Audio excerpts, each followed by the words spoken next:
talk the tea with Nikki and Emoji. The tea, the tea, the tea, the time, the truth, the talk.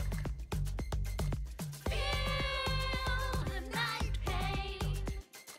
Get up off your sass.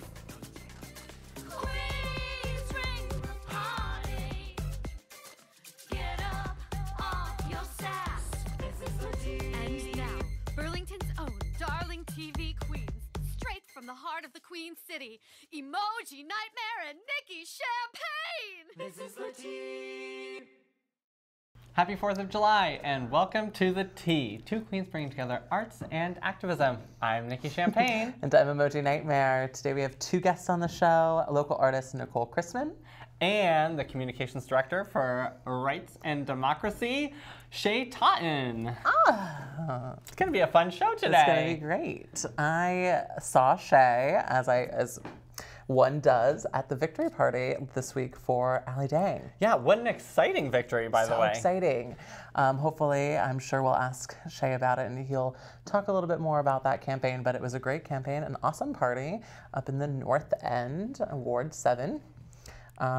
So many great tea, friends of the tea. DJ Lou was there. And Keisha Ram. Keisha Ram was Yeah. there. It was like a tea reunion. That would be a fun episode, the tea reunion. Oh my gosh, and with just a panel, which is like kind of like how they set up all the reunion shows. Like, oh my God. Yeah. everyone in one room. Tell us your favorite moment. Tell us your least favorite moment. Yeah. This would be great. Throw some subtle drama. Oh yes, of course. Get That's Aja like- in there. brings everyone invite back. Aja just Yeah. to give like We should probably have her on the show first and then bring her to the reunion. facial reactions. Totally. Yes, Well, it's 4th of July. it is. So Super exciting. We did some marching this morning, didn't we? We sure did.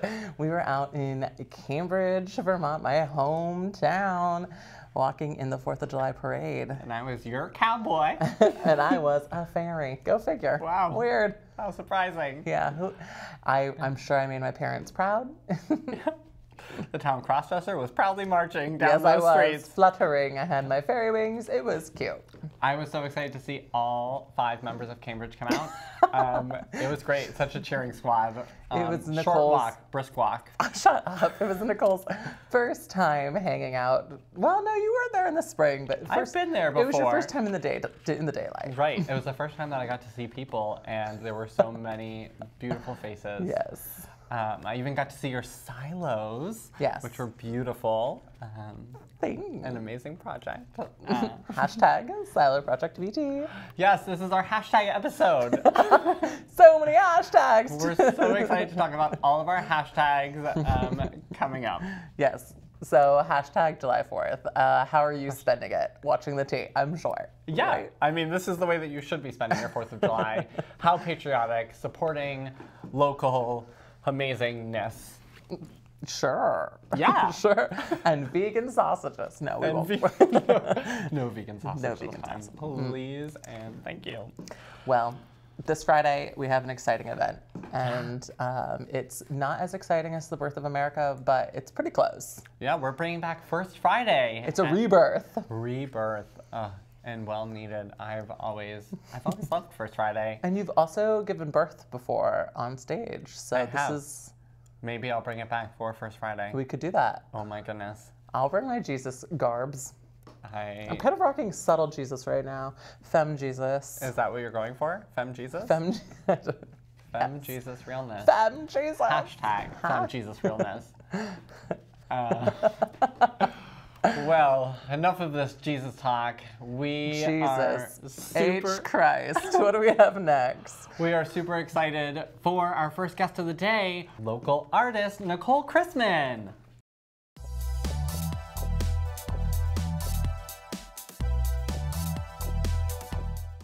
We have transformed the VCAM studios into a real live art gallery. Look Real at this. and live. Real live. Yeah, I have you my got nice, a little friend over there. I do, my little sexy bunny Ooh. friend, who was painted by none other than Nicole Christman. Welcome. Thank you. Thanks for bringing all this amazingness. Yes. There's Thank so you for much. having me and letting me bring all my paintings with me, all my friends. All of your friends. Yep. So many different friends too. Yeah. Can see the insides, outsides. Yeah, all around. in different stages of life. Yep. different Definitely. life stages. It's really a story in the making. Perhaps we should just start right out with describing your style, besides what we just did. Yes. Because I'm sure you have a different way of interpreting it. Well, I would say my style is kind of pop surreal, so it's a little bit strange and No. colorful, and yeah, the colors are very bright and vivid. My weird scenes of, circus horrors and my mixtures of human bodies and animal heads. So yeah, I guess I would call it pop surrealism. Pop Yeah. surrealism. Hashtag pop surrealism. Yeah. No. Trending. Trending now. No one wants to hashtag me. So, what got you interested in the arts to begin with? Well, I would say that it was my Aunt Jeannie when I was little. She would take me into the woods of Vermont, and we would spend time doing pastel drawings and just spending time in nature, and I think that stuck with me through the years. And what happened was I went to high school and I loved chemistry, and I really wanted to be a chemist, and I liked mixing things and seeing how things work together. And then what happened, I realized that I really loved art class, and I was like always in art, very quiet, no one talked to me, I didn't talk to anyone, I was just really focused on the stuff I was doing, and no one really knew that I was really into art, and I always kind of felt weird telling people about it because I've had so many people say, that's not a career. Chemist, artist. Were your parents like, what are you doing? Yeah. What are you doing? They didn't really know, and it was fine because like when senior year, I think, of high school, I was like, okay, I'm really passionate about art. I know this, and I know that I want to pursue this in the future here, and I'm not going to go to a science school because that's, it's just not my passion. It was fun to do, but I know I could make a ton of money doing those things. That wasn't the thing for me. So I told everyone, I was like, well, I want to go to art school and figure this out. And I ended up not going to art school. But you figured it out. Yes, Yes, exactly. Sometimes you don't need school to figure it out. Well, I got accepted at Pratt Institute in New York City, and that's like a big art school. But I didn't go there. I ended up going. Screw that. I was like, that's a little intimidating, but it's okay. I got it. So I ended up going to a school out of state, and then I came back to Vermont, and I graduated from Goddard College. And during that time, Quaint. Yes, it was beautiful. I loved it. You and 4 other people. Yeah, Right? pretty much. I graduated with 20 people. Yeah. So, yeah, pretty much. Close. 420. But it was. Hashtag so queer. I'm all about the hashtags today. Yeah. Hashtag So, central. So anyway. we need to derail that. But Goddard. And No, that's okay. While I was at Goddard, I got a studio in Burlington off of Pine Street, an art studio. And then that's when I really started taking off. So it was not really until after college. Like during college, I kind of pursued different mediums and tried different things. And then I ended up getting the art studio, and I've had that for 6 years now, 5 or 6 years, and I've been doing the art hops every year for 5 years now, and I love it so much, and it's been great. But my parents have been very supportive, my family, everyone's been so great about it. I know I've had a lot of people say, like, what are you doing? That you're not making any money. And I'm like, okay, well, I'm happy. So. Yeah, exactly. And I am making money. We know I a thing am. about that. So, yeah, exactly.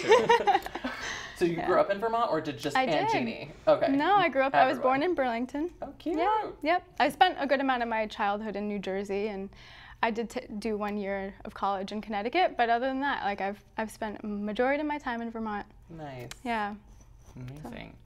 And so what inspired this fusion of animals and humans? Because we have it every which way. We have animal heads with human bodies, and then I've also seen the, like, okay, well, it's not here, but there is Sure. like human heads with animal bodies. Like, it's so interesting. Yeah.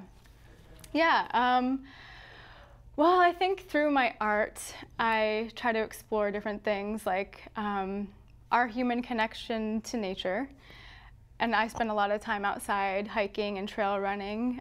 So a lot of the things that I see outside, like the colors and shapes, I bring into my artwork. It may not really look like it because people wouldn't necessarily describe my artwork as Vermont style, which you would see a lot I think I've seen that on a hike before. Yeah, exactly. Yeah. Bunny. A little green bunny, yeah. Taking a carrot from an owl, of course. An exoskeletal owl. Yes, Yeah. definitely. And this looks like a Friday night with emojis. So Yeah. Which one?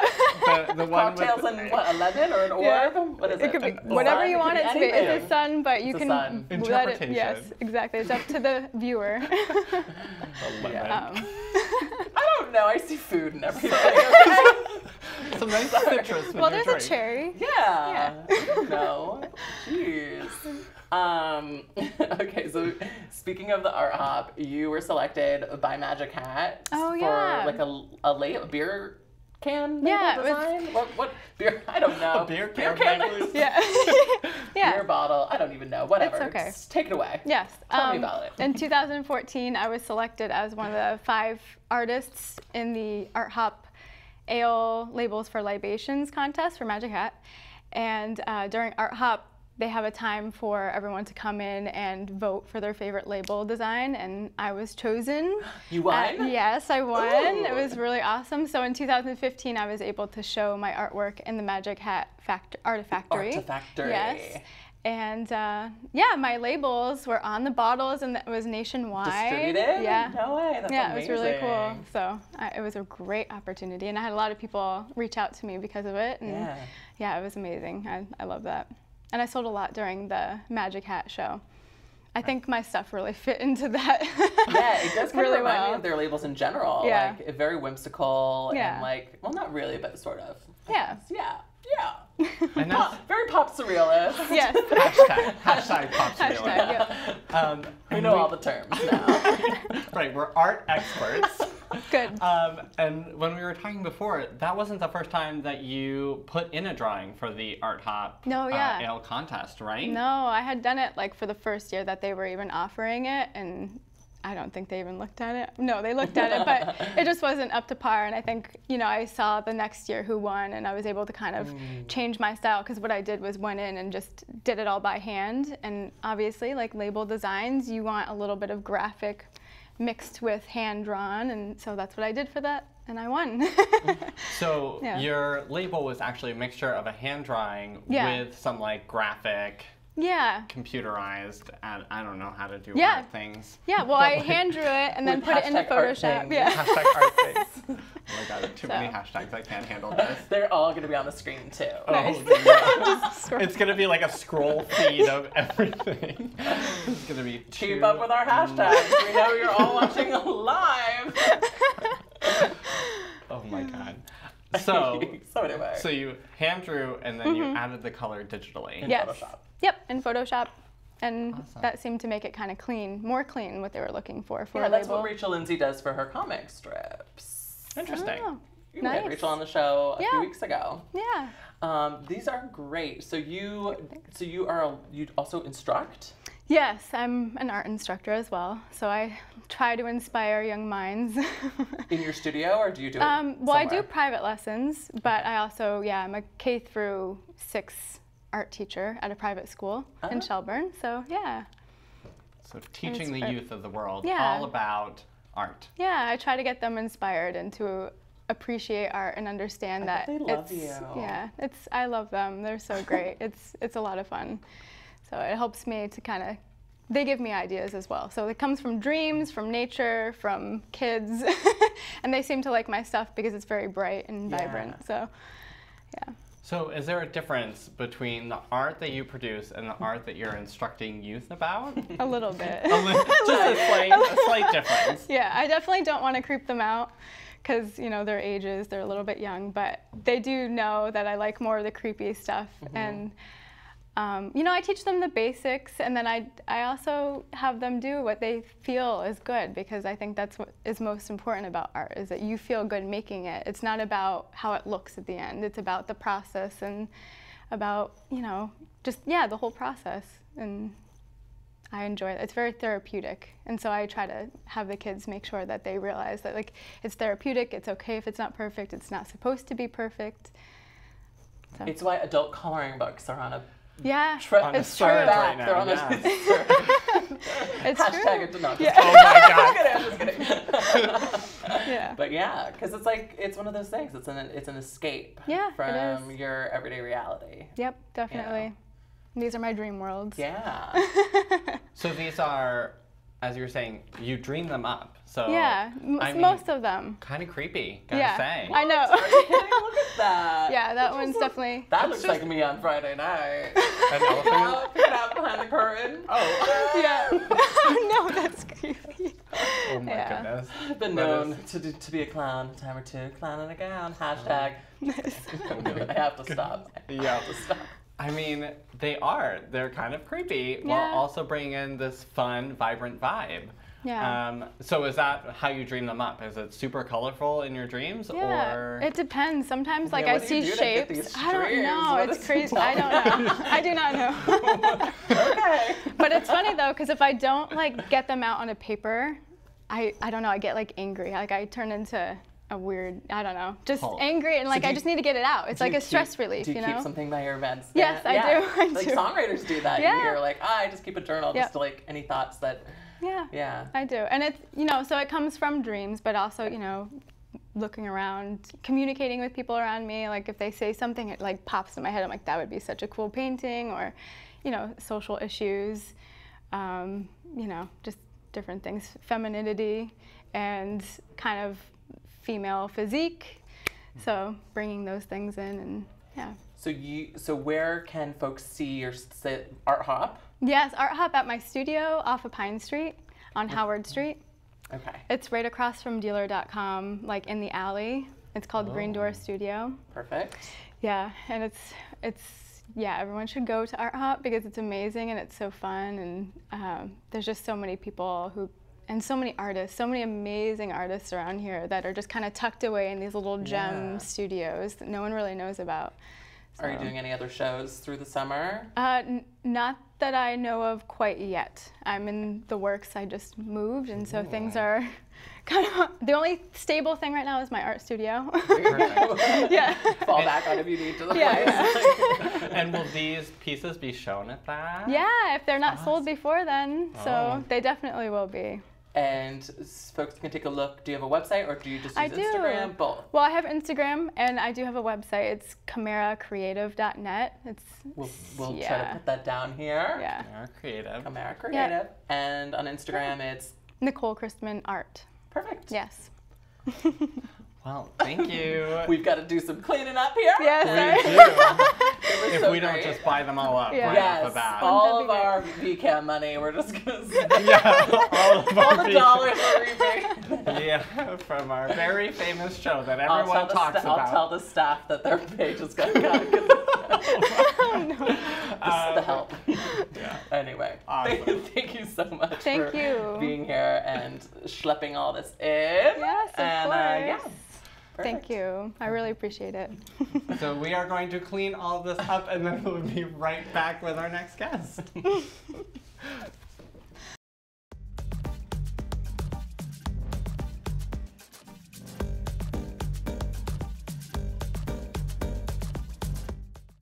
And now we're joined by Shay Totten from Rights and Democracy Vermont. Welcome, Shay. Thank you for having me here. This is great. Thanks for joining us. Yeah, we are so excited to talk about all things rights and democracy. Yeah. So, for those who don't know, what is Sure. the mission of Rights and Democracy? Sure. So our basic sort of mission at Rights and Democracy is to do two things. One, right, is help people reclaim rights and to participate in democracy. And we've been around since 2015, so we're less than 2 years old, but we have quickly grown, and we have about 10,000 members throughout the state. We're also a bi-state organization, which means we also have a group in New Hampshire that's doing kind of the same thing. So you have a small staff office in Manchester, New Hampshire. We have another one here in Burlington, Vermont, and we've set up organizing teams, so communities that where leaders come in and sort of help organize other people, other neighbors. We have them all throughout the state. So we actually, Bennington, Brattleboro, Rutland, Middlebury, Bristol, Burlington, Central Vermont, Stowe. I mean, it's just been growing and growing in that way. And so it's been, but really, you know, we try to, our whole goal is to sort of really make grassroots democracy more of a thing in Vermont, and actually help people understand that it's important to come together as communities around a whole series of issues. And so we organize around economic, environmental, racial, and social justice issues, because the bigger the tent, the more the people come in, the more avenues they have to find their voice and find a place to take action, and to then hopefully eventually build a power base and maybe run for office or be on a planning commission, but to sort of, you know, take a seat at the table and stay at the table. Have you been involved with Rights and Democracy from the start, from its inception? I have. I mean, I'm currently the communications director, so, you know, my job is all things sort of communication, both internally and sort of externally, our messaging on campaigns to, you know, brochures we put together, our website, et cetera. But I was actually a founding board member with Rights and Democracy, the executive director, James Haslam, who, you know, helped to sort of bring together people around this concept of rights and democracy. He was transitioning out of being executive director of the Vermont Workers Center, and reached out to a whole number of people that he'd worked with over the years to help him figure out what could be the purpose of this new organization. So I was at the first board meeting as a founding board member, which was extremely empowering, and just a really great thing to sort of see what was an organization meant to be, and what could it do that other organizations weren't doing.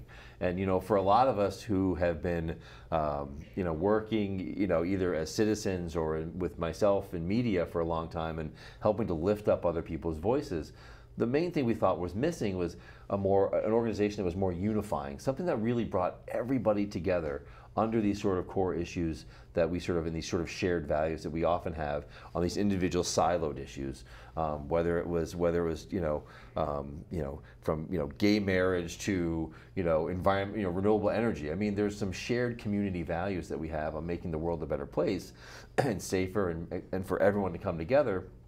That wasn't happening as we keep focusing on these single issues. Because as we focus on single issues, what we're seeing, especially now, is that it's very easy for the powers that be to play one single issue off of another single issue, or make you be on one side or the other of a single issue. But if you have people at the table who share a sense of values, we can then be supports for people whoever's rights and democracy is really under attack.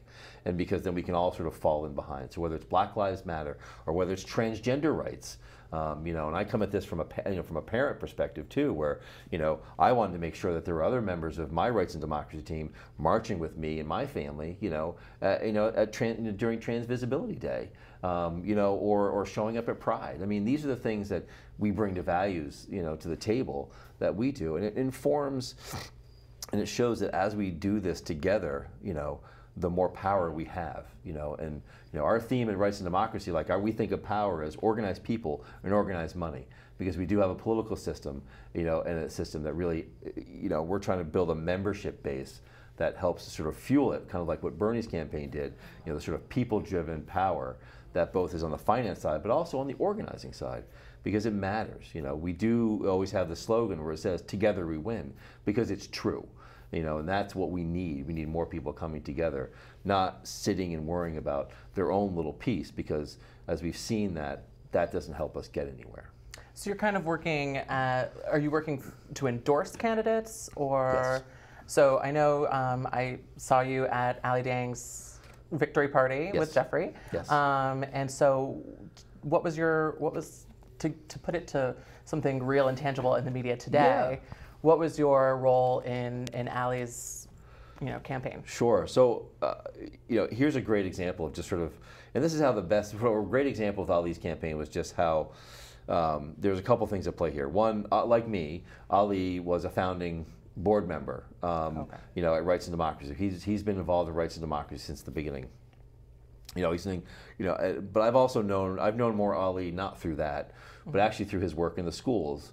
I first met him when he was doing after-school work at the Sustainability Academy, where our youngest child was at the time. And so I got to know him there as Mr. Ali, because he was just this, you know, gregarious, incredibly charismatic, just connected person, knew every single kid's name, knew their parents. I mean, you know, he'd been there for like 3 days, he like knew everybody, and everybody knew him. And, you know, he brought everybody together, he made everyone feel welcome. And so when I heard that he might be thinking about running for this open city council seat, and even in the New North End of Burlington, for viewers who might not know, it's a fairly conservative area, largely Republican territory, very conservative Democrats. Not a place, a bastion of place for progressive, or for someone like Ali, who is New American, who's Muslim. He's got beautiful family. He's a young family and struggling like every other young family in that neighborhood, who has kind of been reshaping the values of that neighborhood. So I texted him early on and said, "Are you interested? I hear you might be interested in running for city council, because if you are, I want to help."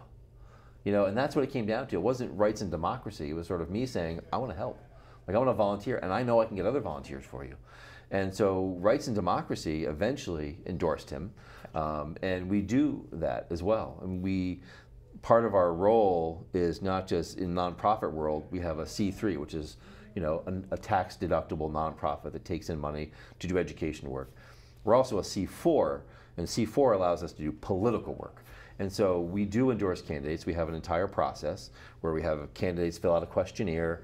They come meet with the organizing team. So if they're running for office in Brattleboro, they would meet with Brattleboro people. And if so it's not we have some central committee and it's only like 4 people in a back room making decisions. This is very member-driven. So they fill out the questionnaire, members read it, they come to a meeting, members get to ask them questions and probe them more on their answers. And then from there they take a vote. And if they endorse, those members turn into powerhouse volunteers, standing out at honkin' waves, right. Knocking on doors, dropping leaflets, making phone calls. And that's where Rights and Democracy, that's where it helps. And so can anyone in Vermont and New Hampshire be a member of Rights and Democracy? We set a pretty low bar for membership. Okay. And in most cases it's signing a petition, it's signing up for our the emails that we send out, weekly or more, letting people know about actions they can be taking, places they can show up, or organizing meetings which are open to everybody and welcoming for everybody, and because we feel as if, in order to sort of make this movement build, we need to create welcoming spaces for people to come with their concerns and their issues, and have them respected and valued in a group of people, to help them find an avenue or path to maybe the change they want to see, and to empower them in being that change, because that's part of it. This is not, it's not like we've come up with this magical, way of just sort of bringing people in the room and then we teach you how to do this, because it's not how it works. Real world doesn't work that, and organizing power doesn't work that way. So that's why we have this very decentralized model where, I don't know every day what the Bennington organizing team is doing. Right. I know what they're working on, and they'll let me know if they have something they want to help spread the word about. But our biggest organizing team is in Bennington. We sort of think about the kind of values we bring on these economic, environmental, racial, social justice issues, like raising the minimum wage and paid family medical leave, and racial justice reform, and energy democracy, and movement politics. These are sort of small p progressive ideas, but our largest chapter is Bennington, which is not a liberal part of the state. Neither is Rutland, and we have an active member in Rutland who was elected to the Board of Aldermen. We had she's wonderful, and we had another woman who a year ago was yelling at her TV, and then in the following March ran for select board in Bennington. She didn't win the first time out, but she's going to do it again. Those stories. That's what makes me sort of think we've tapped into something. Yeah, for me, I think coming from rural Vermont, it's nice to see an organization like this that is focused on anything right down to a city councilor or a select board member or planning commission, yes. Even, which is just so, it's kind of like we had Madeline Coonan on, who was talking about getting these people in 2018 to run at town meeting day for any position. Right. You don't have to automatically go for the legislature. You can start in your hometown. Right, and that's how you build, and that's also the model we work on, that sort of decentralized model of allowing a community to build power. So it's not like, Burlington is telling Bennington how to do things, or like where I grew up. I mean, I grew up in the Northeast Kingdom. It's like, there's no way anybody from Burlington is going to tell people in the Northeast Kingdom how to organize. I mean, that's like, no. Yeah. But that's why it's really has to be built in from that community network of people coming together and running for all those offices, which is equally important. I mean, because if we've learned nothing, in the past 30 years, I mean, the right got it. I mean, they put a lot of money into training people on how to run for offices at every single level, because you build power each step of those ways. So this idea that you just run for governor or run for legislature misses all these other important parts that really help keep not only candidates connected to their community, but their community vested in making sure that that person succeeds. And that's also, part of like sort of what the beauty of Ali's campaign was. It started with a small nucleus of people, but as he door knocked and as he reached out and as people connected with him and understood his message, I mean, his power base just continued to grow. I mean, to win an election in that neck of the woods in Burlington, 62% of the vote in a four-way race was just remarkable. I mean, it was a testament to the candidate and to all the volunteers who just did, and it takes a lot of people doing little things. Like, there was no like one volunteer who did everything. There was a few people who did like core work, but there were so many people showing up at his house on a Saturday just to sort of say, well, how can I help? I'll put out signs, like, I'll go do this, and it was great to sort of see that kind of thing happen. And those are the victories we like to see all over the state, and what we're hoping to see more of. And we're focused very much this summer. We're doing a series of town halls throughout the state, working with local groups. It could be like NEK Indivisible, or it could be other groups around, and other nonprofits around the state who are doing advocacy work like we do. We've talked to Brenda Churchill, LGBTQIAA, and sort of how can we bring more of the sort of that alliance into some of these town halls, and sort of making sure that we're being as not just inclusive, because we need to have everybody come in. And so we're going to be doing those all around the state, and to sort of help communities, even in places where we already are, bringing new members in, because there's such this need out there, not just to sort of take action, but this sort of sense of like reassessing sort of who we are and where we're going, and sort of bringing people in community together in that way helps for folks to kind of shape how it is they want to see their communities reflected, and how they want to see it reflected going forward, and what changes they want to make. And so that's, to me, I mean, we're very much looking forward to this. We had a kickoff party a couple weeks ago at the North End Studios in Burlington. That's where we live streamed everything from. But we had house parties all over the state. Putney, Hancock, Middletown Springs. I mean, places that you wouldn't normally think of. And there were people, like, and it was whether it was 5 or 20 people, they were watching too. And that's that to me. It's like, in having grown up in Vermont and lived in like almost every corner of the state, that's the part that I love about rights and democracy. It's it's not just sort of this sort of top-down thing that's like idea that's come out of Burlington. This is something that's really been percolating, throughout.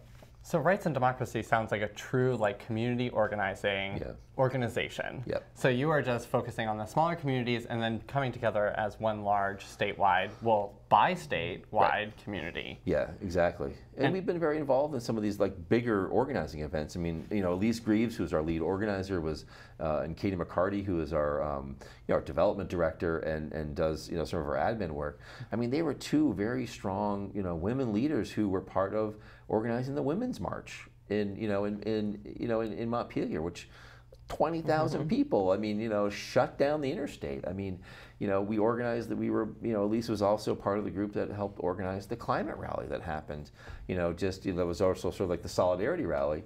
5,000 people. I mean, so this is ways like, we try to then bring these people together, because those national sort of affinity and solidarity actions are also important to reflect those sort of values. But it's a way to bring those people together and help them also then find out about us and other organizations that are doing amazing work. Right. And you have a busy summer coming up in regards to like collecting and bringing everyone together, focusing on 4 key issues. Right.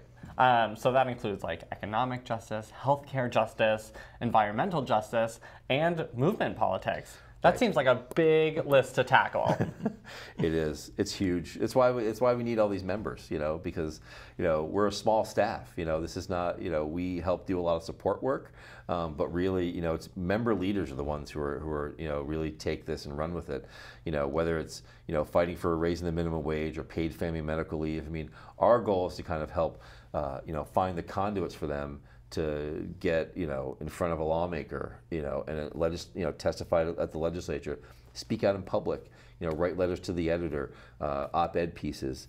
We've had a series of ongoing national days of action around the GOP healthcare bills that are sort of, percolating in DC that we're trying to not just resist, but also, how else can we be moving forward in Vermont. And the event we had in Montpelier was led, by Mari Cordes, who ran for office and lost, but ran an incredible race in Addison County in 2016.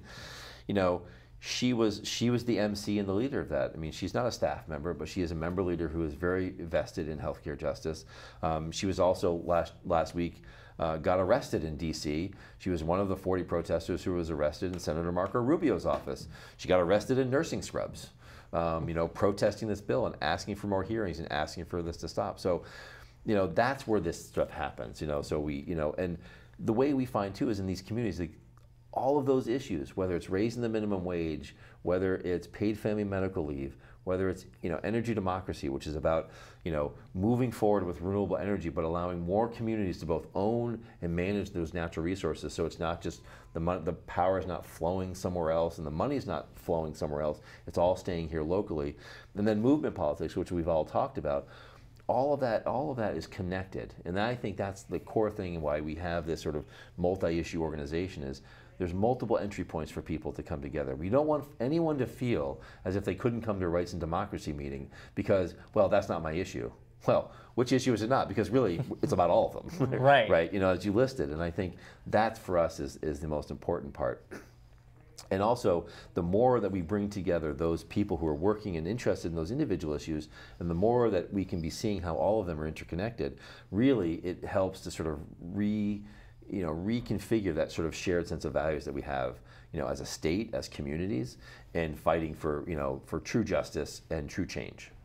Right, and it seems like everyone can get invested in this movement because, as you said, like everyone's fighting for their own beliefs, but Right. in this, like they're all connected at the end of the day. Absolutely, absolutely. It seems like such a great movement.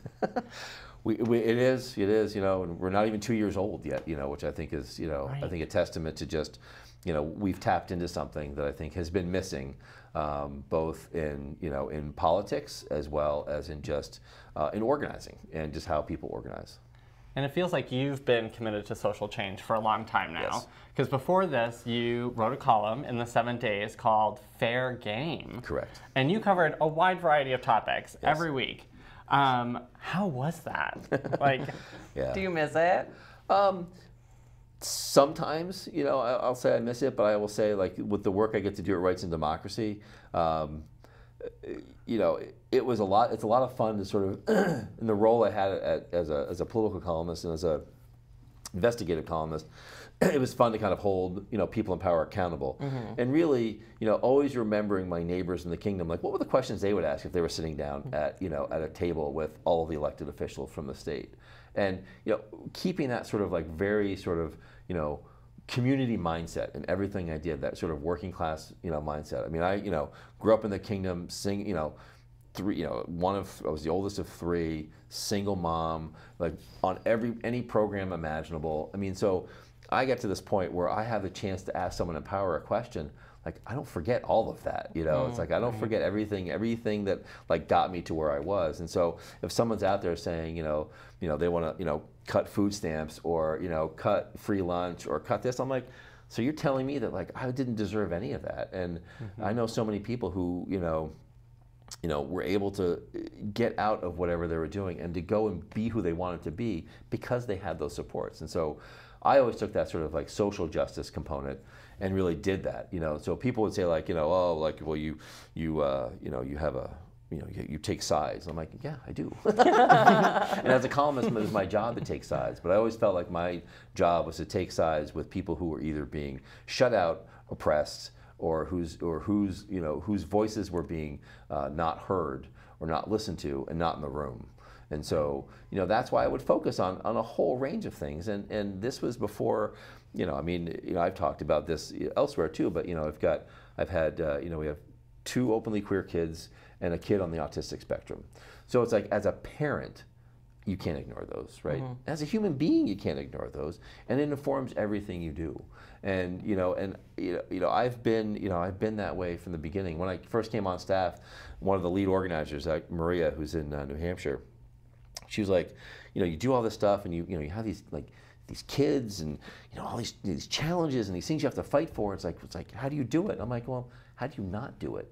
Like, how do you not, sit there and say, and not, like, how as a parent can you not say you don't love your child, because of whatever, like who they love, how they identify. I mean, like, it matters. They're my kid, and and I'll be damned if anyone's going to tell them they can't. You're not even thinking twice about it, right? I'm be damned if I'm going to tell them, like, well, you can't be that way in front of this person. It's like, come on, like, that person needs to think about how you can be, valued and respected right here next to me, because that's who you are. And it's like, so the column was a great avenue for me after years of just doing investigative journalism, of actually having to put a voice to it and an edge to it and hold people accountable in ways that would make them feel, in some cases, uncomfortable, because we need a little of that, and it wasn't to be mean-spirited. It was to really sort of say, there's a lot of hurt and there's a lot of pain that you're not thinking about here that we really need to be recognizing.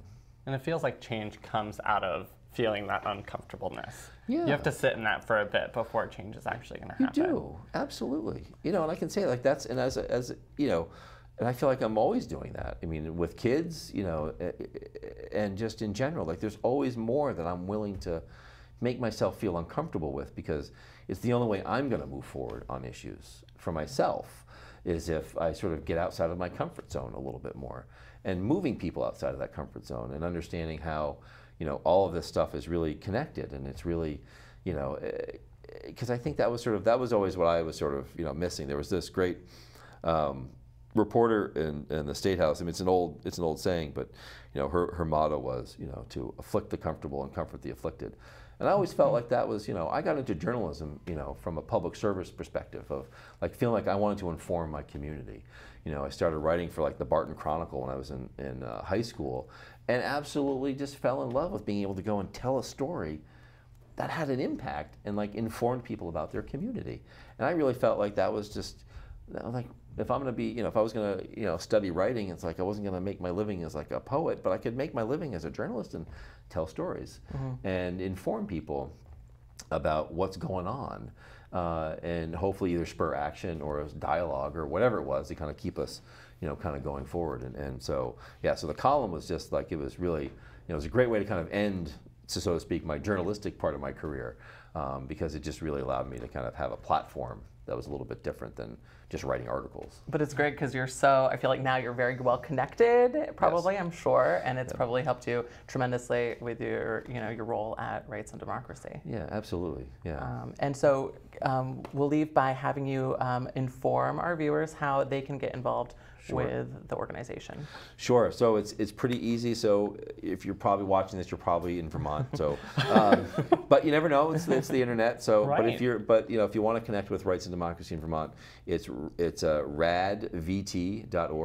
Rights and Democracy. It's a really nice acronym, RAD. Yeah. So we love it. So we use it all we can. RAD. So it's radvt.org. That's our website, and from there you can find out more about how to connect with us, how to become members.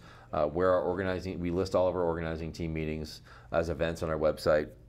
We also have a Facebook page like everybody does, where we also list all these events where people can connect, whether they're mass rallies or these organizing teams that meet all throughout the state. These democracy town halls, we already have dates for a lot of them in July and August, and they're happening all over the place, and people can be showing up to those as well. And if you're in New Hampshire, it's radnh.org, and they're also doing a lot of work over there, and they do different work than us. In fact, I think one of the things that they're doing over there that I would love, we've talked about here in bringing in Vermont too, you know, what's interesting over there is that they had coming out of the organizing movement around Bernie's campaign, when sort of things were done, a group of the organizers who've been door knocking were all identified as transgender. And so a lot of them were trying to figure out what to do next. So what they did was they formed within Rights and Democracy a transgender organizing leadership development group in New Hampshire to then fight for transgender rights and working for sort of broader sort of, you know, LGBTQ rights, you know, workplace protections, you know, anti-discrimination legislation. And that to me is like a great story of like how Rights and Democracy works, not just in Vermont, but then also in New Hampshire, filling a need that is much more pronounced over there than say like when one of those leaders was here to do a training with us, our offices are in the Champlain Senior Center. And so for people who might not know, that building is also occupied by the Burlington Children's Space and by a very dear organization that's like near and dear to our family's heart, which is Outright Vermont. And there is no physical space like that in New Hampshire. And when this individual, when they saw this, and I was talking to them about this, you know, they were like, we don't have a physical space like that. And I'm like, well, maybe that's something we should be. Maybe that's part of what Told could do, and you know, and so that's part of that leadership sort of development that we like to do, not just in sort of political spaces, but also in issue spaces to help people, you know, go and then like testify before the legislature on these bills, when a year before they were terrified to pick up a phone and call somebody to phone bank them.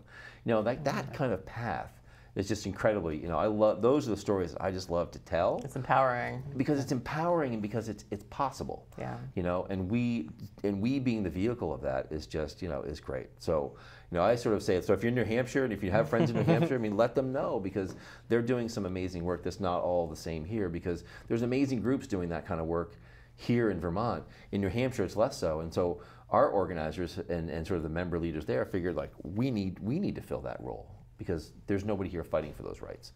And so, you know, we'll see. Maybe there'll be a rad Maine next. You So know, it's RAD VT Yes. and radnh.org. ORG, yes. Perfect. Well, Tubular.